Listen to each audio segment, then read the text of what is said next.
12시에 많은 참여 바랍니다.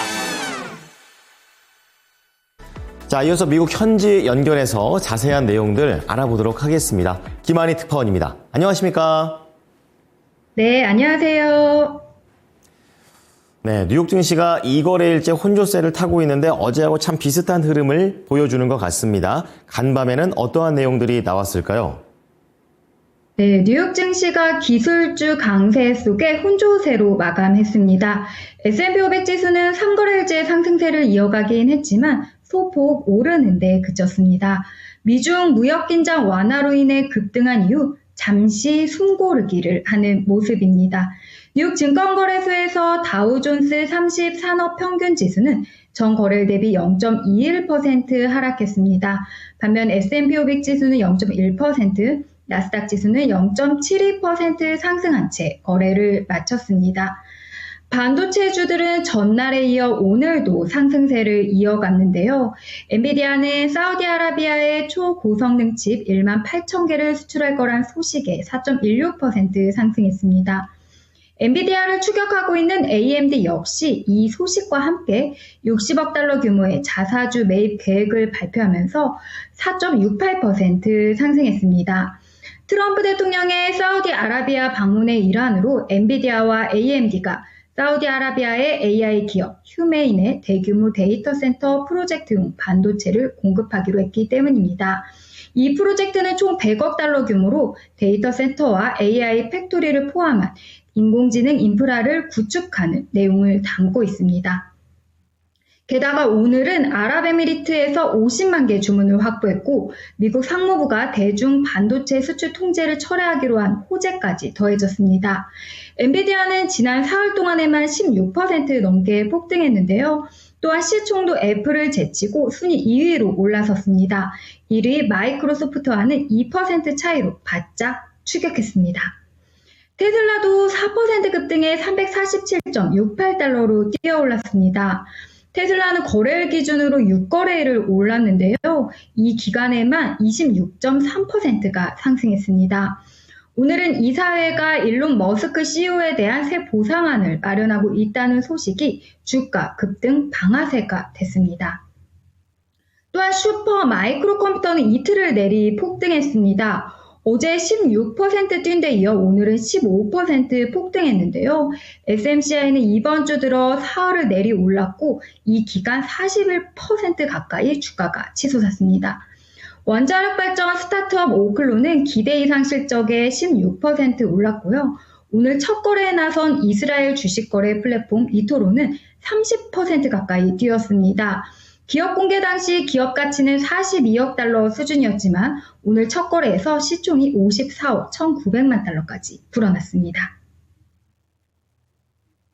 자, 그동안 뉴욕 증시는 그야말로 관세라는 아주 강력한 재료에 따라서 움직였었습니다. 그런데 이제 오늘 시장을 보게 되면 이제 전반적으로 약간 소강 상태에 접어든 것 같기도 한데요. 시장에서는 어떻게 내다보고 있을까요?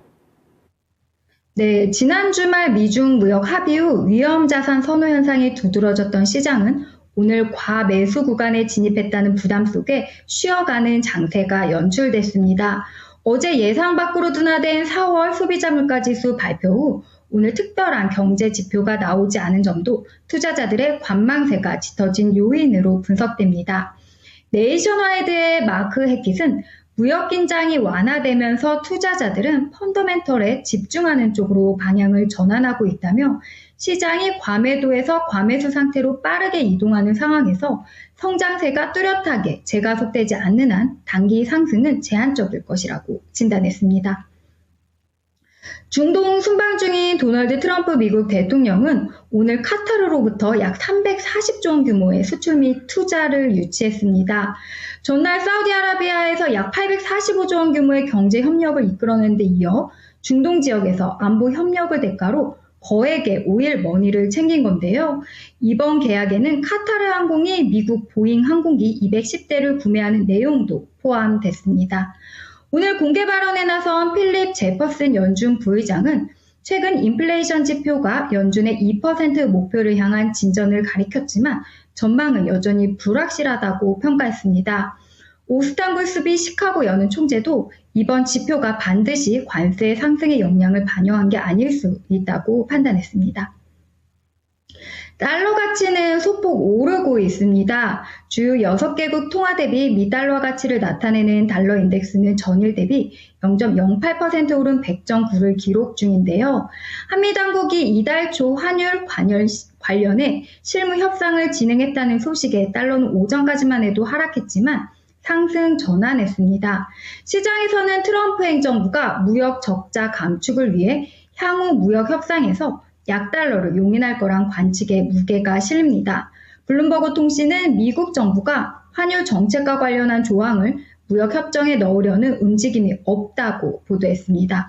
국제유가는 5거래일 만에 하락했는데요. WTI와 브렌트유는 지난 7일 이후 처음으로 내렸는데 미국 원유 재고가 예상보다 크게 늘었다는 소식에 수요 둔화 우려가 작용했습니다. 이제 내일 일정 살펴보겠습니다. 내일 주요 지표는 물가와 소비 지표입니다. 일단 4월 생산자 물가 지수 PPI, 그리고 미국 경제의 3분의 1을 차지하는 버팀목인 소매 판매 지표를 통해 관세 정책의 영향을 가늠하고자 할 것으로 보입니다. 지금까지는 관세발 인플레이션은 제한적인 것으로 확인되고 있습니다. 이 밖에도 5월 신규 실업수당 청구 건수, 4월 미국 산업생산, 5월 NAHB 미국 주택시장지수가 발표됩니다.